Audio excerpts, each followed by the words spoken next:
Bienvenidos al Creepy Podcast. Yo soy Sombra y el día de hoy, una vez más, me acompaña en esta ocasión una de las voces más perturbadoras del terror, Alain Luna. Mi querida Sombra, qué placer saludarte y todo listo para comenzar con esta noche de terror, con un tema interesante, con un tema que hoy está en boca de todos y que hoy vamos a platicar.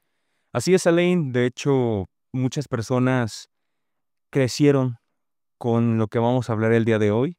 Además, ya está en boga porque hay una serie que está hablando de la vida del personaje principal detrás de todo este proyecto.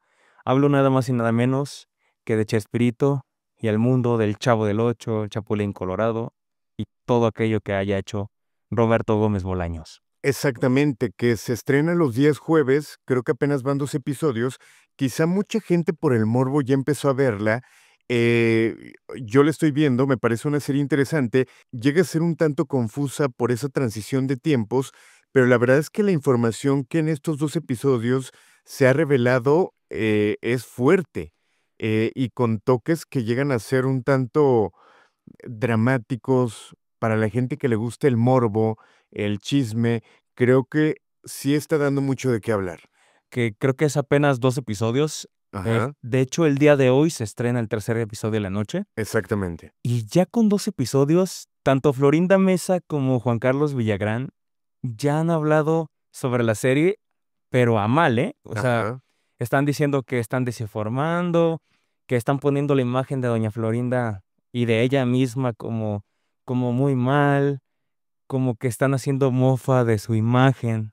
Estuve viendo por ahí un par de reportajes que ambos están en desacuerdo con esa serie, pero al final del día, si estás en desacuerdo, ¿por qué entonces se permitió que se hiciera un producto hablando de pues la vida y obra de un personaje tan importante en la televisión mexicana como fue la de Chespirito? Exacto, que al final de cuentas es producida por uno de sus hijos, que es un productor importante en Televisa, eh, y que mucha gente ha comentado que parte, por ejemplo, de lo que argumenta, en este caso, doña Florinda, se me fue el nombre de la actriz, perdón. Florinda Mesa. Florinda Mesa, perdón, aseguran que es parte como de un show mediático intentando darle más rating al lanzamiento de esta serie. Eh, lo veo complicado que sea así por los argumentos que ha dado, pero por ejemplo, Carlos Villagrán, él de alguna manera le ha deseado suerte a la serie, sin embargo, pues sí se nota su desacuerdo ante los argumentos que ha dado de que él ha sido como una pieza clave para que se desuniera el equipo, entre otras cosas. Pues claro, de hecho al final del día, lo que rodea el mundo de Chespirito, de todos los proyectos que era el Chespirito, no solamente el Chavo del Ocho, pues imagínate la cantidad de historias que hay detrás, la cantidad de sucesos que acontecieron en su momento al respecto del Chavo del Ocho. Y evidentemente tiene que haber esta parte de misterio, de esta parte de terror, esta parte mórbida, que justo el día de hoy, Alain, vamos a tocar. Exacto, pero ojo con este dato con el que me gustaría comenzar. ¿Sabías que las risas que escuchamos, porque hay mucha gente que seguimos viendo de repente estos episodios, pues son de gente que ya no está en este plano, gente no viva? ¿A qué me refiero? Estas risas se dice que fueron grabadas aproximadamente en los años 50 o antes, lo cual pues te diría que estas personas pues en este momento ya no tienen vida. Eran risas grabadas en algunos shows, de manera particular, y que al final de cuentas pues realmente estás escuchando risas de personas que ya no están en este plano, Ok. y que creo que esas también se utilizaban en caricaturas como en Los Picapiedra, y que esto llega a ser un tanto, pero poco perturbador, ¿no? Claro, como un eco de quien ya no está, ¿no? Al final del Exacto. día, literalmente una psicofonía de alguien que ya no está. ¿Cómo siguen resonando?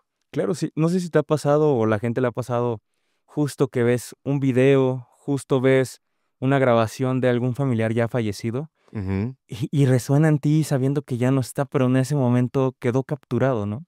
Híjole, que voy a cambiar poquito de tema porque sería interesante en algún momento platicarlo, pero ese cementerio de redes sociales, ¿cuántas personas, por ejemplo, ahorita te llegan a la mente que ya fallecieron y que los tenías como amigos en redes sociales y Sí, que de repente te sale algún recuerdo o te sale alguna foto, pero tú sabes que hace 1 año, 2 años, 3 años ya no están en este plano y hay gente que los sigue felicitando por el cumpleaños exacto. o te siguen saliendo esos recuerdos. ¿Cuántas personas en algún momento estaría bueno platicarlo, no vivas, están aún con una cuenta en Facebook, por ejemplo? Y curioso Facebook también que reconoce cuando una persona fallece, Ujú. cuando empiezan a poner obituarios y cosas como de que ya no estás con nosotros, Facebook reconoce el algoritmo y automáticamente esa cuenta trasciende a ser una cuenta de, dice en memoria de y dice el nombre de la persona. Pero tengo entendido que tú puedes dejar como ese legado a alguien. Yo, por ejemplo, puedo darte como el poder de que si yo en algún momento ya no estoy en este plano, tú puedas cambiar mi cuenta a una persona que ya no está con vida. Ok. Algo así tengo entendido que se puede hacer. Pero sí, justo, nunca lo había pensado, ¿eh? Un cementerio digital, Exacto. básicamente. Y en este caso, para este tipo de series y shows, pues también es un cementerio visual de la televisión. Ujú. El Chavo del Ocho acaba o ya se convirtió básicamente en uno. ¿Cuántas, si acaso dos personas del elenco, tres, contando a la Chilindrina, Ajá. siguen con nosotros? De hecho, por ejemplo, sigue con vida María Antonieta de las Nieves, Florinda Mesa, Carlos Villagrán, Edgar Vivar, Exacto, eh, cuatro, y cuatro. el personaje que hacía Patty, que recientemente empezó a moverse mucho en redes sociales, ese amor platónico del chavo, aún sigue con vida. Ok. Que de hecho, tú sabías como un dato, empezando un poco con los datos ya de El Chavo del Ocho, ¿tú sabías quién era el actor más joven del elenco? Ni idea. La Chilindrina para mí podría ser. Edgar Vivar. Wow. Edgar Vivar tenía tan solo veintitantos años cuando ya estaba haciendo el papel de el señor Barriga. Ok. Era muy joven. Y su imagen realmente no lo representaba, ¿no? No, si se veía un señor de arriba de 35 años mínimo, sí. Bueno, pero cuando hacía el otro personaje, de niño también, a lo mejor ahí sí se pudiera interpretar tal cual como alguien más joven. Sí, claro. Pero oye, qué fuerte, ¿eh? No sabía sobre ese dato. Y qué perturbador saber que al final del día se vuelve un cementerio, tal cual lo dices. ¿Cuántos programas no existen? Inclusive hasta, no solamente shows de televisión como El Chavo, pues noticieros, podcast hoy en día. ¿Cuántos influencers, no? Como lo que acaba de pasar hace poco con esta chica que le terminaron quitando la vida allá en Zapopan.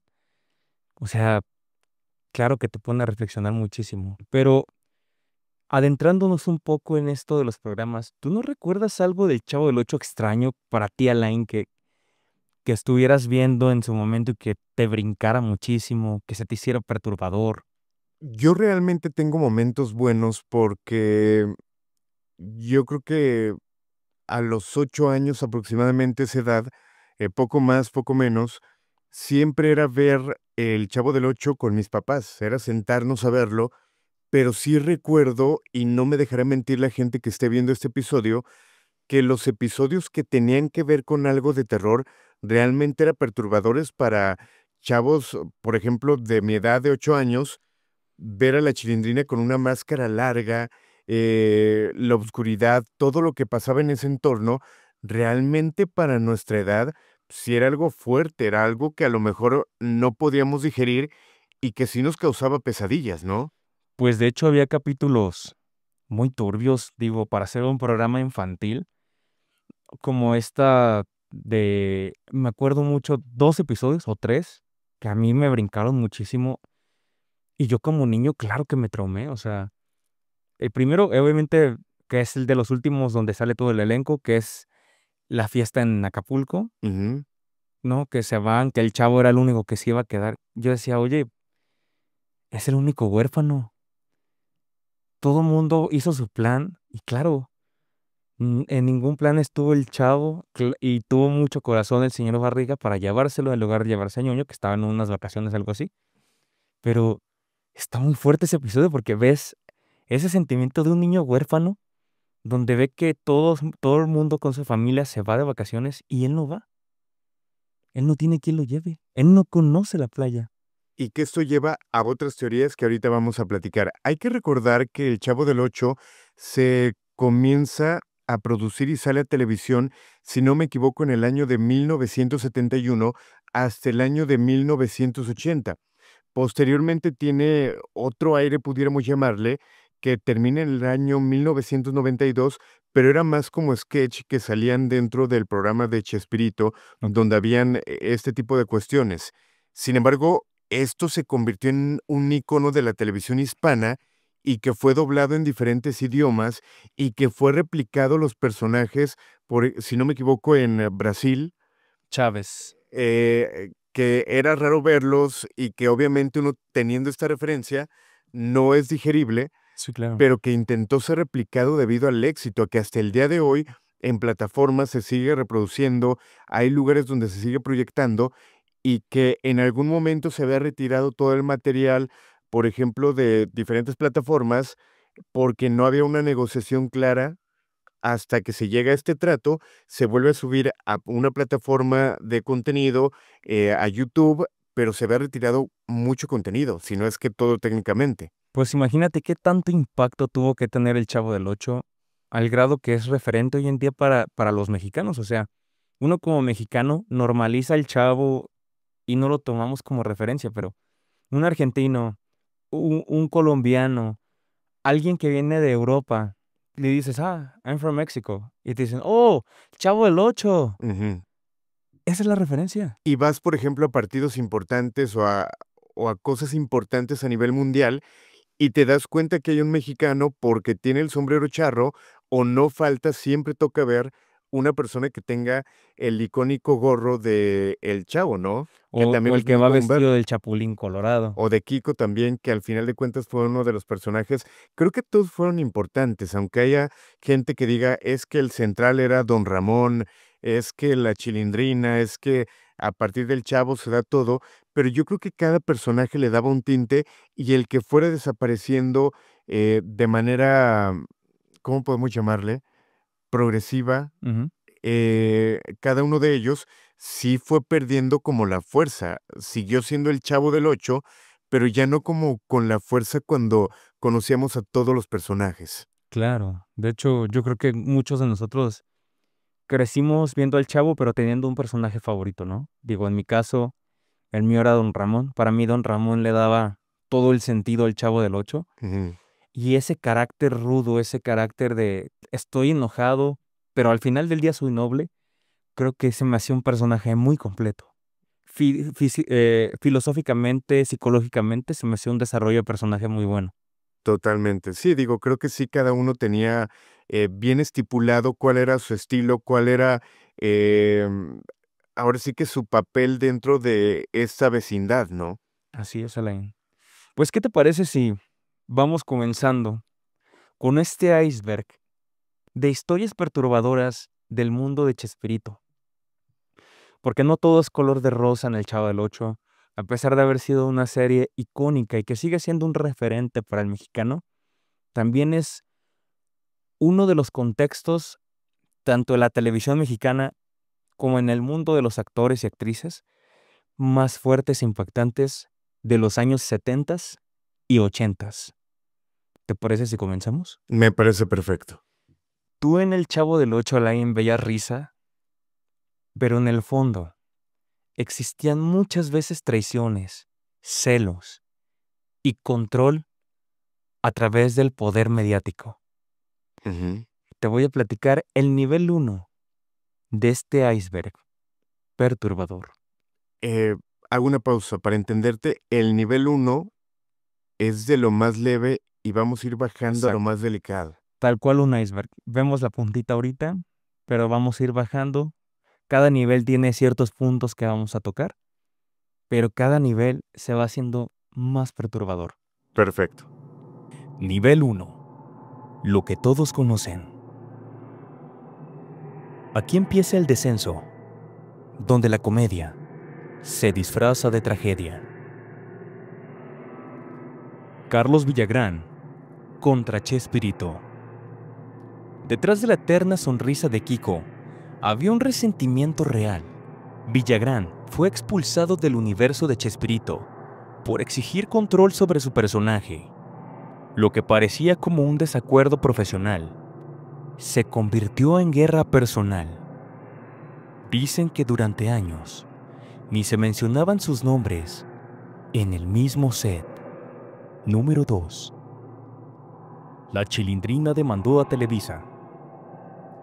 María Antonieta de las Nieves ganó una batalla legal por los derechos de su personaje, pero le costó años de ser vetada, cancelaciones, amenazas reales, el precio de enfrentar al monstruo mediático más grande de México. Número 3. Adultos interpretando niños hasta el fin de sus días. Mientras tú reías, los actores envejecían frente a las cámaras, atrapados en cuerpos de niños eternos. Una especie de maldición artística que jamás pudieron hacer otros papeles y quedaron encasillados como almas atrapadas en la vecindad. Número 4. Ramón Valdés. Una muerte en silencio. Uno de los favoritos del público. Pero fue el cáncer quien lo fue consumiendo lentamente. Murió sin homenajes. Se quedó solo, lejos de las cámaras, como si el olvido fuera su último contrato. Número 5. Angelines Fernández lloró por horas el día que murió don Ramón. Doña Clotilde se encerró en su camerino. No habló, no comió, no actuó. Simple y sencillamente, se quedó encerrada en su camerino, llorando por horas la muerte de su Monchito. Este fue el nivel 1. Ok. ¿Y es lo más leve? Es lo más leve. Vamos con el nivel número 2. Si bien sabíamos que el Chavo del Ocho era un niño huérfano, un niño que no tenía padres tal cual, que era torpe, que buscaba comida, detrás de cada uno de los personajes hay una historia oscura. Y es aquí cuando comienza, repito, el nivel número 2, la oscuridad entre las bambalinas. Me gustaría comenzar con Doña Clotilde. Doña Clotilde fue guerrillera. Angelines Fernández escapó de España tras luchar contra el régimen de Franco. La muerte y el horror de la guerra marcaron su alma.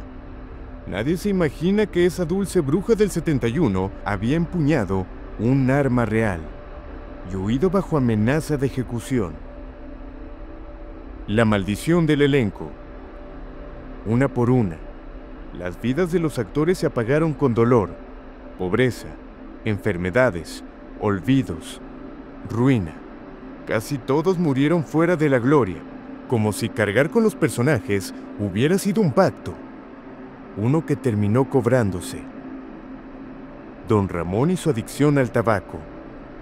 Fumaba tanto que tenía que ocultar los cigarrillos durante las tomas. A veces su tos cortaba escenas enteras. Su muerte no fue sorpresa, pero sí un lamento. El precio de tantos chistes fue su propia voz. Florinda Mesa y la sombra del poder. Se dice que desde su relación con Chespirito, Florinda fue tomando control del elenco. Actores temían caer de su gracia. Algunos fueron despedidos sin explicación. Dicen que los guiones pasaban primero por su revisión, antes que la del propio escritor. Rubén Aguirre murió en la ruina. El querido profesor Girafales tuvo un accidente automovilístico que lo dejó casi inválido. Pudiéramos decir que murió entre deudas, olvidado por la empresa que lo encumbró y técnicamente vacío sin nada. ¿Qué opinas? Qué fuerte. Definitivamente este iceberg se va a hacer cada vez más mórbido. Y quiero hacer una acotación hablando de don Ramón. Hay una anécdota que investigué y me tocó escuchar en una entrevista hace no mucho sobre Angelines Fernández, también antes de fallecer. Ella contaba una historia muy triste sobre la muerte de don Ramón. Don Ramón empieza a tener el cáncer, se empieza a deteriorar. Él siguió fumando, él siguió fumando. Hay un momento donde él sale de grabar con el Chavo, se va, si no me equivoco, a Venezuela a grabar con Kiko. La serie está de Federico Ujú. y después regresa ya muy mal. Y sus últimos meses de vida, por así decir, decide hacer algún par de capítulos más con el elenco del Chavo, ya otra vez. Ok. Hay una escena real, y la voy a adjuntar aquí, donde la Chilindrina no sabía que iba a volver. Y luego la cámara hace un giro hacia la entrada del vecindario y aparece don Ramón.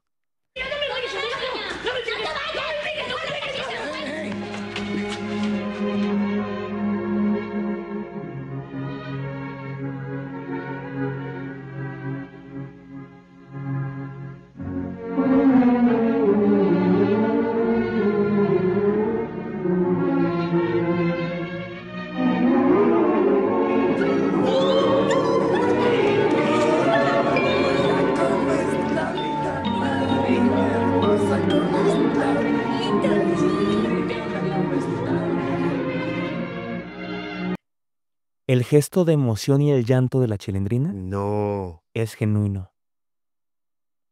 Y después de ahí se le ve a don Ramón deteriorarse cada vez más. Si de por sí ya era muy delgado, ahí se empieza a ver todavía más fuerte. Ok, había escuchado acerca de ello, pero no ubico la escena como tal. Sí es una escena de reencuentro y de hecho la Chilindrina voltea y dice, papito.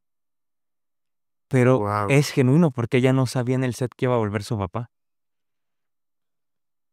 Ok. Pero no todo son risas, ¿eh? No todo fue risas, no todo fue color de rosa.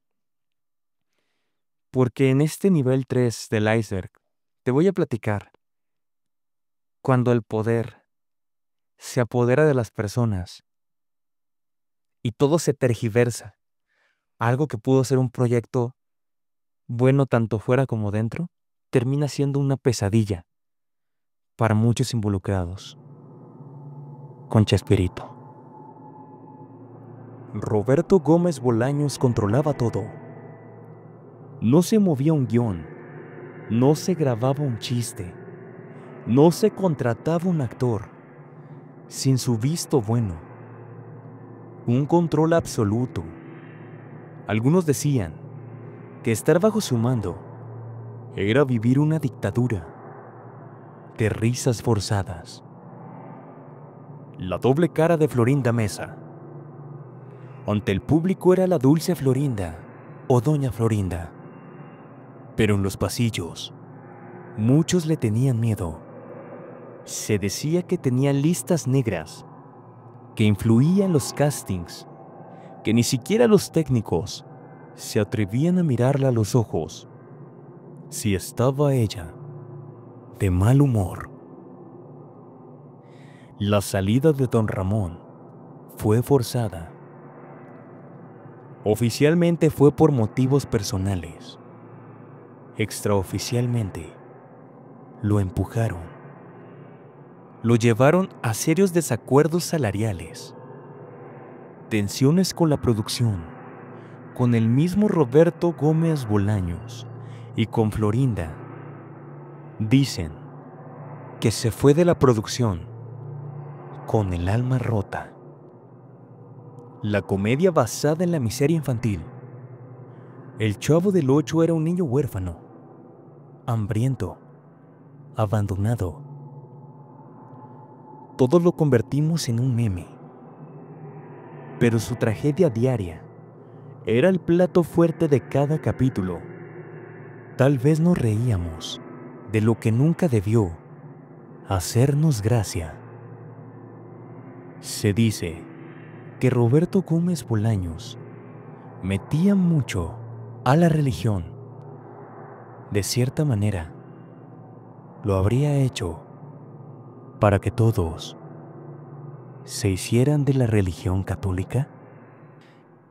E incluso hay un episodio en donde saca una canción. ¿Recuerdas que había muchos soundtracks? Ujú. Uno de ellos justo habla directamente que tienes que tener un amigo, y ese amigo es Jesús. Sí, claro. Yo creo que es de las canciones que más podremos recordar junto con la de Qué bonita vecindad, ¿no? Claro. También yo tenía un disco de niño, hasta había una de la Chilindrina que decía que matara al alacrán. No recuerdo eso. Decía el alacrán te va a picar. Ok. Estaba muy buena. ¿Te parece si vamos con el siguiente nivel? Muy bien. Ya no me causa risa. Justamente aquí es cuando comienza el descenso. A partir de ese momento, ya no hay carcajadas. Veto invisible a los traidores. Actores que salían de la línea oficial eran borrados. No podían aparecer en televisión, ni mencionar sus personajes. Una muerte simbólica, un exilio mediático. La soledad de Angelines Fernández. Vivía en un departamento oscuro. No hablaba mucho con vecinos. Se decía que tenía sueños con la guerra y que hablaba con alguien que ya no estaba. Ramón, tal vez. Los personajes como heridas sociales. Cada uno representaba una tragedia mexicana. Abandono, hambre, viudez, desempleo, obesidad infantil, alcoholismo. El set era un espejo roto del país, pero le pintaron colores brillantes encima. El Chompiras, basado en criminales reales. Se rumora que Gómez Bolaños fue a Tepito para documentarse. Se inspiró en ladrones que usaban humor para distraer y asaltar. Incluso, habría adaptado frases que escuchó en las cantinas. El sketch prohibido de la posesión. En un especial de Halloween, habría un episodio de Doña Clotilde siendo poseída por un demonio. Chistes incómodos, gritos, referencias satánicas. Se dice que la grabación fue destruida. Sin embargo, también se llega a comentar que un técnico logró verla y que esta misma persona, no pudo dormir durante semanas. Y aquí comenzamos a ver un poquito más la oscuridad de cada uno de ellos. Sí veíamos en tele estos personajes que seguimos recordando, pero detrás de ellos, ¿qué había? Lo decimos con doña Clotilde, esas heridas tal cual de batallas que quizá vivió, y cada uno de los personajes que había detrás, después de quitarse esas pecas, después de quitarse ese sombrero, ese traje de marinero, ¿cómo era su vida? ¿Qué hacían? ¿Qué perversiones podrían haber tenido, no? Claro, está muy fuerte. De hecho, uno nunca sabe lo que hay detrás de una producción y no solamente Chespirito es ajeno a este tipo de cosas, ¿no? Si lo vemos desde las tragedias como Reagan, en El Exorcismo, todo lo que pasó detrás con toda la carga energética. Todas las series cargan un tipo de energía, ya sea de comedia, ya sea romántica, pero todos somos energías.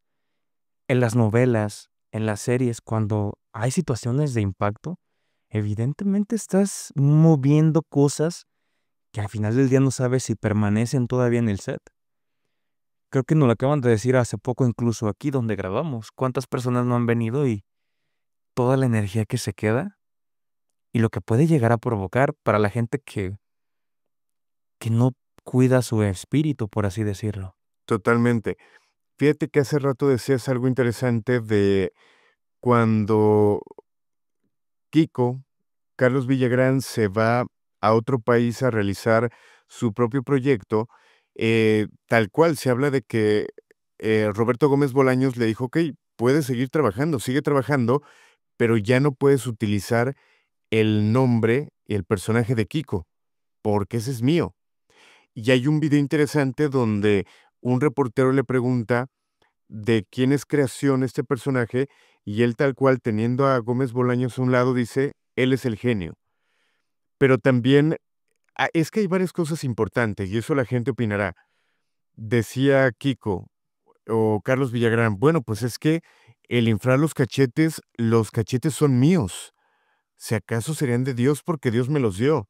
Eh, yo vi cómo hacer la voz, las frases, yo fui creando el personaje. Puede ser que sí, pero también decía Roberto Gómez Bolaños, es que es responsabilidad de cada actor formar el personaje y hacerlo y ponerle los elementos que el personaje requiera y que el personaje amerite. Eh, creo que los dos argumentos pueden ser válidos, pero hay un personaje que no recuerdo del que dicen que realmente se basó Kiko y que yo estuve checando el antecedente. Es un actor, si no me equivoco, estadounidense. No sé si conoces tú el nombre, pero él se vestía también de marinero, hacía una voz un tanto chillona, los movimientos cuando jugaba, por ejemplo, billar, Ujú. eran muy, los intentaba resaltar, cosa que también hacía Kiko. ¿Recuerdas cuando iba a pegarle una pelota, Claro. se tocaba la ceja, movía el pie en círculos? Realmente creo que también tomaron referencia de otros personajes ya existentes y que lo llevaron al final de cuentas a la pantalla. Digo, al final del día, el hilo negro no existe. Digo, ya todo. Hay una teoría que dice que ya todo existe. Simplemente tú le pones tu pizca de creatividad a lo que tú vayas a hacer, pero no es algo que hayas descubierto propiamente. Hablando de Kiko, y con esto quiero empezar a abrir el siguiente punto del iceberg. ¿Tú sabías que se relaciona mucho el nombre de Carlos Villagrán con la brujería? No.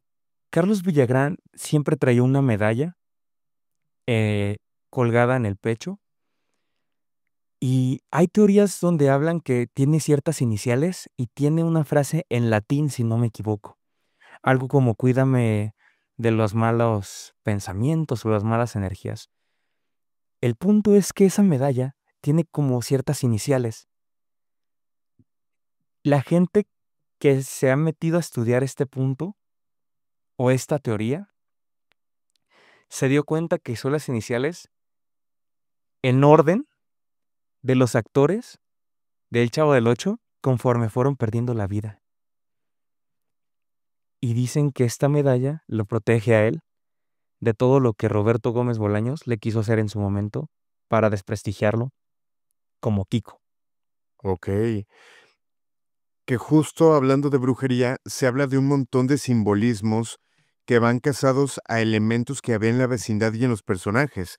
Por ejemplo, se platica que el barril del Chavo es igual a un círculo de contención como los que se usan en rituales. Ok. La vecindad es una dimensión atrapada donde los personajes no envejecen ni cambian. Ujú.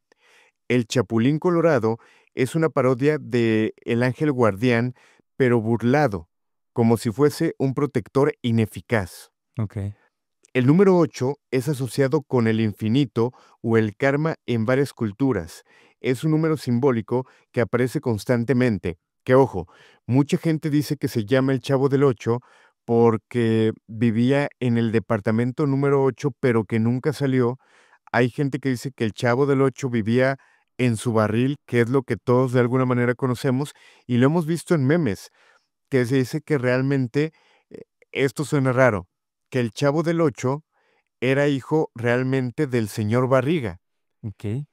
Obviamente es muy absurda esta teoría, pero que el barril era una especie de túnel para entrar a lo que realmente era una mansión. No sé si lo habías escuchado. No, nunca lo había escuchado. De hecho, Nunca había existen escuchado esta muchos teoría. memes muy similares donde se ve como el Chavo del Ocho entra a su barril y se va directamente a la mansión que lo hace llegar. Ok. Como si fuera un túnel. Exactamente. Órale. Lo que yo sabía referente sobre el barril es que creo que lo menciona en un episodio donde lo interrumpen cada que dice dónde vive, que él sí especifica, no, yo vivo en el 8. Hay una tira cómica del Chavo del 8 donde narran el origen del Chavo. Él vivía con una señora en el número 8 de la vecindad. El número 8 se encontraba del otro lado de la vecindad, donde había Ujú. una fuente, donde don Ramón le enseña a tocar la guitarra al Chavo. Ajá. que es un episodio fantástico. Totalmente.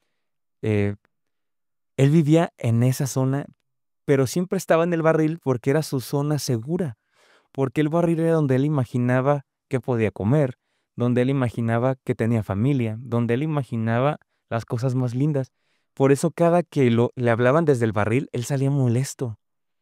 Si te fijas en los episodios del Chavo, nunca sale contento del barril, sale molesto como estaba en mi zona segura. Ujú. Me estás quitando ese poquito destello que tengo de imaginarme una vida bonita a esta miseria que estoy viviendo como un niño huérfano. Ok. Es muy fuerte. ¿Habías escuchado, por ejemplo, de el supuesto libro maldito o el Grimorio de Roberto Gómez Bolaños? He escuchado, pero nunca he escuchado, nunca he leído al respecto de este tema. Ok, esto está interesante porque se llega a comentar que Roberto Gómez Bolaños tenía un libro oscuro, pudiéramos llamarle, un libro que estaba basado en los sueños que él tenía. Se supone o se llega a comentar que él tenía sueños donde se proyectaban ideas un tanto perturbadoras y que él se levantaba y lo escribía. En ese libro se asegura que hay desde símbolos, repito, historias muy perturbadoras que al final de cuentas nunca fueron grabadas por los delicadas, pero todo era a través de sueños. Ok. Y se habla acerca de la existencia oculta de este libro de Roberto Gómez Bolaños. De hecho, creo que me hiciste recordar, si no me equivoco, la gente lo pondrá ahí en los comentarios. Hay una tira cómica original donde se habla que de unos puntos que vamos a tocar más adelante ahorita, siguiendo con los icebergs, hay una parte donde habla del supuesto final del Chavo, pero también del origen del Chavo, de cómo el Chavo pierde a sus papás, de cómo el Chavo termina siendo huérfano y cómo se liga con un episodio que tiene el Chavo, perdón, con un episodio que tiene la serie en donde están viendo fotografías antiguas. Está don Ramón enseñándole fotografías antiguas a la Chilindrina del Chavo y le dice a la Chilindrina, oye, ¿y esta foto? Dice, esta te la tomé cuando tenías 4 años. Se ve don Ramón, ya ves que él tenía una cámara de estas antiguas donde te tienes que Ujú. meter. Se ve don Ramón en la cámara, está la Chilindrina súper chiquita y viene el Chavo. Por primera vez aparece el Chavo y se pone enfrente de la Chilindrina y le dice a don Ramón, oye, niño, quítate. Y el Chavo tiene una mirada como, oye, tengo hambre. Y es lo único que pide, de hecho. Y está el episodio real. El Chavo dice, es que tengo hambre. Y le dice a don Ramón, ahorita te hago una torta de jamón. Oh, pero ¿de dónde saco una torta de jamón? Lo hace en modo de chiste, pero el Chavo sí tenía hambre. En esta tira cómica hablan del deceso de la familia, cómo el Chavo camina por días sin comer nada y llega al vecindario en donde conectan con este episodio real. Ok, de hecho, parte de la historia se comenta que el chavo nunca se supo su nombre real. No hay un nombre como tal en la historia del Chavo del Ocho. Lo que sí llega a pasar con el Chapulín Colorado, donde hay un episodio donde él está en una especie de juicio, si no me equivoco, y llega a revelar su nombre, que es tal por su mamá, tal apellido por su papá, y revela técnicamente su nombre. Pero me gustaría pasar al siguiente nivel, y este pudiera ser mi nivel favorito, por así decirlo, pero el más aterrador. En este nivel es cuando el terror, el verdadero miedo, ingresa a este set, a esta vecindad, donde no solamente las personas que trabajaban en producción fueron testigo de ellos, sino hasta la fecha personas que se han dado a la tarea de analizar a detalle cada episodio, pues han descubierto que realmente hay algo extraño. Ok. Quizá el espíritu de personas que en algún momento pertenecieron a la producción, quizá la mala vibra o la mala energía que se habla y que se manejaba dentro del foro, dentro de esta producción y dentro de estos personajes, no se sabe qué era. Pero aquí comienza el horror. Lo que parecía inocente tenía ojos observando desde adentro. Este nivel ya no habla de personas, habla de presencias. La figura en la ventana. Hay múltiples capítulos donde se puede ver una silueta detrás de las ventanas de la vecindad. No era parte del elenco, ni del equipo técnico. En especial, durante tomas en interiores como la casa de Doña Florinda o la de Don Ramón. Hay instantes congelados en video donde algo o alguien se asoma por la ventana sin razón. Fans han recopilado capturas. Foros en internet discuten sobre la figura del hombre delgado. Algunos creen que fue un error técnico. Otros, que nadie del equipo reconocía a esa persona cuando se les mostró la grabación. Se volvió un mito. El hombre que habitaba en la vecindad real. No era actor. No era humano. El final perdido. El chavo muere atropellado. Este es uno de los mitos más extendidos y más negados por Televisa. Se dice que en un intento por cerrar la serie de manera dramática, se grabó un episodio especial. El chavo, deprimido, camina fuera de la vecindad buscando a su mamá. Cruza la calle y un auto lo atropella. No hay gritos, solo un fade a negro. Luego, un funeral donde nadie llora, solo una toma final del barril vacío, mientras escucha el eco de su risa.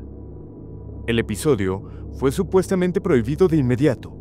Algunos técnicos aseguran que esa cinta fue destruida, pero que la versión VHS llegó a manos de un coleccionista en Puebla, quien años después fue hallado muerto en su casa, rodeado de televisores encendidos, reproduciendo el barril.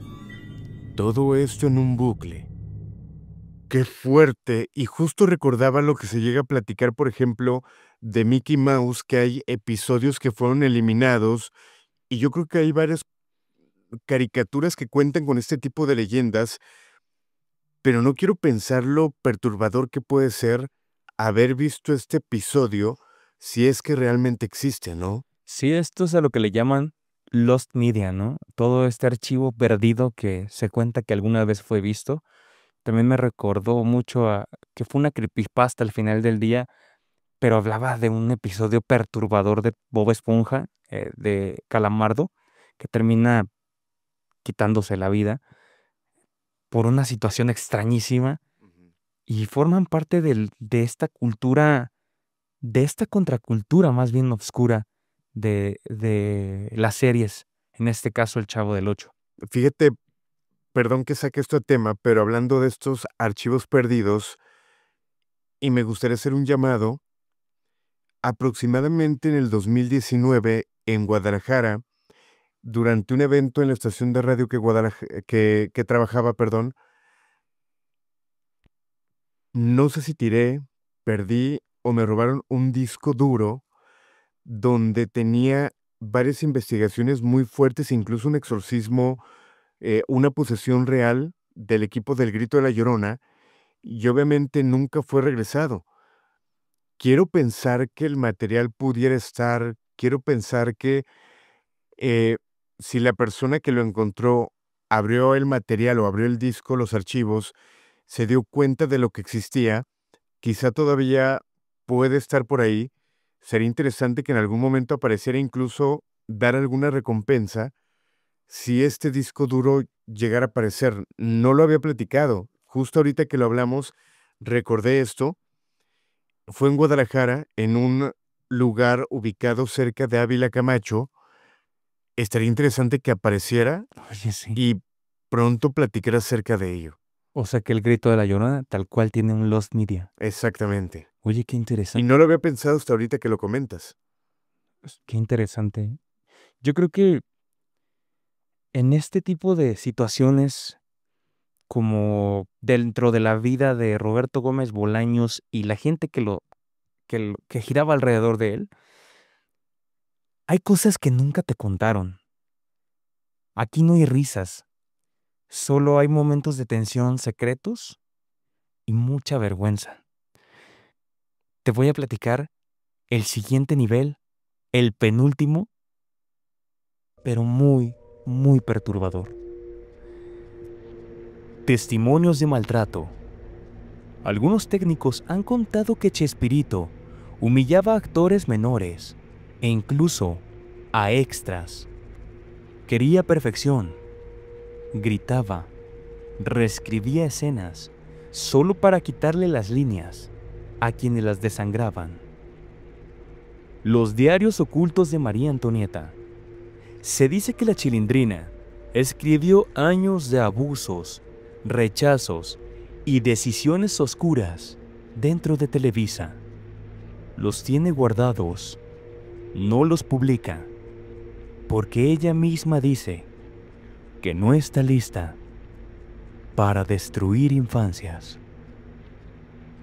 Rumores de santería en casa de Angelines. Vecinos dijeron que veían velas, altares, muñecos clavados. Nunca se comprobó esto, pero cuando Angelines murió, su departamento tenía un olor a incienso y marcas en el suelo que nadie quiso entrar por días. El verdadero trauma de Chespirito. Algunos aseguran que Gómez Bolaños usó la serie para procesar sus propias heridas, hambre, abandono, bullying. Todos estos, que eran niños rotos, eran realmente parte de él, y por eso nunca los dejó crecer. El final oculto del Chavo. Se dice que hubo un capítulo que cerraba la historia. El Chavo se iba, no tenía dónde. Caminaba hacia la calle, solo, bajo la lluvia. Nunca se transmitió. Algunos creen que fue un símbolo. El niño sin familia finalmente se despedía para siempre. El extra desaparecido. En 1976, un actor secundario desapareció tras una grabación. Nunca llegó a su casa. Su escena fue eliminada. Su nombre fue borrado. La producción nunca habló del tema, pero se dice que aún existen fotos donde él aparece y que hoy están censuradas. Y esto me remonta, Lain, a esta leyenda incluso parecida a la de Paul McCartney, donde por tener un impacto mediático, Roberto Gómez Bolaños no se iba a sacrificar para que se viniera abajo el proyecto que tanto le daba, y tener esa fuerza para poder censurar una tragedia como esta, con tal de seguir siendo el programa número 1 de la televisión humorística. Ok, pudiéramos pensar que es toda la información, pero hay algunos datos que sí tendríamos que comentar y que la intención no es que la gente deje de ver El Chavo del Ocho. Creo que incluso tanto la serie, este tipo de cosas nos ha llevado a intentar evaluar y analizar lo que logramos ver. Claro. Por ejemplo, se dice, el niño no envejecía. Algunos guionistas cercanos a Bolaños afirmaron en tono críptico que el Chavo no debía envejecer, porque nunca estuvo con vida del todo. Estas ideas originales del guión se habla de que el Chavo era un fantasma de la infancia, que los adultos no podían ver, pero los niños sí. Esta idea fue descartada, pero algunos sugieren que quedó algo de esa esencia atrapada en los capítulos. Ok. Y que suena raro, pero pensándolo no está tan descabellado. No, de hecho, me remonta incluso a también, hay una teoría, y la voy a comentar. Hay una teoría que dice que realmente toda la esencia de lo que es el vecindario, la vecindad del Chavo, es un tipo de limbo. ¿Habías escuchado algo sobre ello? No sé si tenga mucho que ver, pero ahorita lo comento. Se dice que El Chavo del Ocho, al igual que incluso otra serie que me remontó justo, se llamaba Los Chicos del Barrio, Ujú. Kick Next Door en inglés. Esta serie también tiene una teoría muy similar donde se supone que cada personaje representa a una historia que tiene que ver con una tragedia. En este caso, Doña Florinda, por ejemplo, fue una mujer que perdió la vida siendo viuda y ella toda su vida vivió con este deseo de volver a ver a su esposo, al papá de Kiko en este caso, pero ella estaba aferrada a la idea de no estar sola. Es por eso que se le ve esta necesidad. ¿Qué pasó? A ver, muévete. Mueve la mano. No, no eres tú. ¿Qué pasó?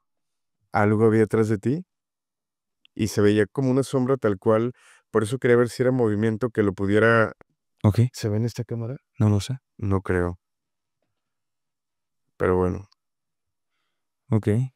Justo como que, no sé si te diste cuenta, siento como la espalda. Todo el capítulo he sentido la espalda como, ¿Sí? sí, tensa. Sí, pero se vio muy, muy claro, ¿eh? Y el tema no creo que tenga nada que ver porque no... O sea, si bien son teorías, no estamos hablando de demonios como de repente suele pasar cuando hay manifestaciones, ¿no? Sí, claro, como lo que en unas semanas van a ver qué nos sucedió. Ah, el episodio que era sorpresa para la gente, la invitada. Se me chispoteó. Pero sí está, está muy fuerte, ¿eh? Ok, ojo con esto. Ajá. Realmente el barril no era la casa del Chavo del Ocho. Realmente representaba su ataúd. Ok, Muy cercano a lo que tú platicas, se llega a comentar que el Chavo del Ocho representaba a los niños fallecidos en orfanatos en los años 60. Y justamente se dice eso, que el barril no era su casa, era realmente su ataúd. Creo que no lo qué podremos fuerte. ver de la misma manera a partir de hoy. Yo desde hace tiempo ya no veía igual el Chavo del Ocho, desde que supe eso del limbo, porque cada personaje tiene muy marcado una esencia de, de, de tragedia mexicana, pues, o sea, esta mujer viuda que se aferra en este limbo a estar con alguien que en este caso es el profesor Girafales. Kiko es el niño que muere en el abandono, pero no en el abandono familiar como el Chavo, en el abandono del amor. Un niño que fue mimado y que el amor que le daban al niño, que no le supieron dar, era a través de regalos para consentirlo, para tratar de llenar una ausencia paternal que nunca estuvo. Don Ramón se habla de este papá que se va, que nunca vuelve, que está ausente, que nadie sabe si desapareció, pero que ahí está en este limbo, cumpliendo una cuota que es cuidar a una niña, en este caso la Chilindrina, que es muy problemática, que es muy difícil de cuidar. Un papá que tiene en el reflejo un carácter muy fuerte, Ujú. pero que en la práctica tiene que soportar los caprichos de una niña porque esa es su penitencia. Se habla de que el Chavo, como ya lo hemos comentado, un niño que no envejece, porque claro, hay muchos guionistas que dicen que Gómez Bolaños hizo al Chavo con la intención de plasmar la esencia de todos estos niños de los años 70, 60, que fallecían por inanición a falta de comer, por la pobreza extrema. Guau. El Chavo era la representación de todos estos niños que no tenían para comer. Y que tendría sentido el barril y el ataúd, ¿no? Exacto. Y de hecho, Angelines Fernández, que es uno de los personajes que yo no valoraba hasta este momento de mi vida, es tan importante que dicen que ella era realmente una medium. No salía en todos los episodios y cuando salía siempre había un momento de tensión esotérico y se habla de que Angelines Fernández en este limbo, ella es una medium. Ella está entre el mundo paranormal y el mundo real. Es por eso que los niños la ven con miedo, porque saben que ella tiene una trascendencia más allá. Ella sabe controlar este plano astral. Ok. ¿Recuerdas que cuando iniciamos el episodio hablé un poquito acerca de las risas? Sí. Hay otro dato interesante. Se habla que en los años 90, cuando fue la remasterización, cuando los ingenieros estaban trabajando, se dieron cuenta de que habían risas que realmente no estaban justificadas, por así decirlo. Por ejemplo, risas que llegaban a ser prolongadas, risas con un tono más grave, risas que no estaban justificadas en momentos donde realmente hubiera chiste y que simplemente aparecían. No se sabía por qué, Ok. pero ahí están las risas. Hay que poner atención ahora que veamos los episodios. Hablando de psicofonías, una vez Edgar Vivar, ya fuera del papel de ñoño y el señor Barriga, él comenta en una entrevista que en una de las habitaciones donde se solía grabar audio para hacer voiceovers o estas voz en off, que de repente en episodios, obviamente por la tecnología se llegaban a dañar los audios, tenían que regrabar como si fuera un doblaje tal cual. Y en estas cabinas, en estas habitaciones, dicen que cuando grababan llegaron a escuchar una voz de un niño que decía, aquí estoy, Ujú. que se llegó a meter en varias psicofonías, por así decirlo, y que siempre decía, aquí estoy. Muchos ingenieros tenían miedo ya a grabar ahí, y ese cuarto fue tachado y lo etiquetaron como la habitación del Chavo, Ok. haciendo alusión al Chavo del Ocho, pero haciendo alusión que realmente había un niño ahí que estaba dando un mensaje. De hecho, justo hablando de psicofonías, existe la historia de otra psicofonía en la grabación que cuando se está haciendo el trabajo para aislar las pistas, para ponerlas como en diferentes canales y poder continuar con esta remasterización, se logra captar que había una voz extraña de un niño que decía tal cual, no era un niño. Pero ojo, esta grabación fue eliminada del máster final, pero una copia aún existe, según el exeditor de sonido que trabajó en ese proyecto, Wow. que estaría bien fregón. Eh, Cuando estábamos preparando para grabar este episodio, yo dije, ¿qué pasa si buscamos al señor Bolaños, al señor Gómez Bolaños, hijo, para poder entrevistarlo, platicar lo que sabía él, para quitar todos estos mitos? Porque, ojo, esto tenemos que comentarlo. Este tema existe desde hace mucho tiempo. En algún momento ya me ha tocado ver algunos otros podcasts donde hablan acerca de esto y todas estas teorías existen. No es algo que ahorita estamos sacando, que estamos inventando. Todo esto realmente existe. Pero lo más importante sería, ok, existe tal teoría, tú trabajaste en la producción, tú fuiste parte de escritores, tú eres el hijo de Roberto Gómez Bolaños. Claro. ¿Qué tan real es esto? Ir como tachando, estaría interesante hacer como ese llamado para poder tener esa plática con ellos, ¿no? Sería muy interesante porque aparte también hay historias que son muy fuertes, Alain. Yo me acuerdo mucho que crecí con esta información que después Cepillín, el actor de Cepillín, bueno, no me recuerdo el nombre de Cepillín original, pero este payaso Cepillín menciona que ellos como actores, como gente del show, a veces no podían ni escapar de ciertas situaciones difíciles que a muchos del elenco del Chavo del Ocho le tocó. Se dice que en Colombia tuvo que llegar el elenco casi completo del Chavo del Ocho a hacer shows en vivo para grandes capos de la mafia. Ok, eso no lo sabía. Sí, el Chavo del Ocho y O sea, el... como si fuera un circo o algo así. Exacto. Y no todas las veces, evidentemente, era a gracia de los mismos actores y el elenco. Pero claro, iban bajo una orden muy fuerte, ¿no? Que era para fiestas privadas, hacían shows para fiestas privadas, en donde estos grandes capos, no solamente de Colombia, sino también en México, los contrataban para que pudieran festejar que cumpleaños del hijo, del sobrino, pero darle shows de calidad. Guau, qué fuerte todo lo que platicamos hoy. eh, lo que se cuenta, los rumores, las historias, las leyendas, y que sin duda alguna yo creo que van a seguir traspasando generaciones, porque creo que al final de cuentas, el Chavo del Ocho, Chespirito, más allá de lo que se llega a platicar, tanto de los chismes, las riñas entre el elenco, pues al final de cuentas marcó a muchas generaciones y lo sigue haciendo. No creo que exista alguna persona que diga, yo no sabía acerca del Chavo del Ocho, no sabía acerca del personaje, que ahora también con la serie animada, pero yo creo que esto va a durar por la eternidad como un legado que queda para México eh, y que se tiene que agradecer también, ¿no? Claro, digo, en mi familia nos encanta ver episodios del Chavo. Eh, Todavía tengo el recuerdo hace no mucho que mi hermana, junto con su esposo, ya con el bebé que tienen ahorita, ponen el Chavo y justo este niño va a crecer viendo el Chavo del Ocho. ¿Cuántas familias mexicanas no van a seguir creciendo con el legado del Chavo del Ocho?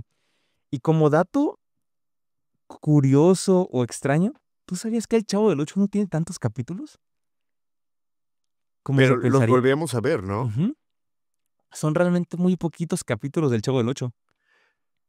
Pero habían, por ejemplo, episodios o escenas que se grababan en cierto año.